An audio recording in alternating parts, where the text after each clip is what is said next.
G வணக்கம். இதுதான் ஜவாரி பழஞ்சி. இது ஜவாரி காய்.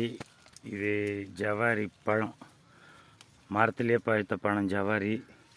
இதெல்லாம் ஜவாரி காய்ங்க பாருங்கள். இதெல்லாம் ஜவாரி காய். இதெல்லாம் ஜவாரி காய்ங்க தான். எல்லாம் ஜவாரி சைஸ் பாருங்கள், நல்லாயிருக்கும் பாருங்கள். ஜவாரி சைஸ் 1/2 kg வரும் ஒவ்வொன்று. இது வந்து ருமானி பாருங்கள்.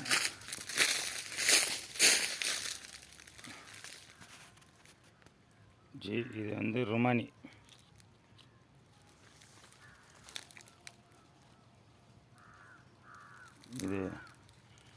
இது வந்து ருமானி காய் பாருங்கள். எல்லாம் ருமானி காய் தான். இது மொத்தம் ருமானி தான்.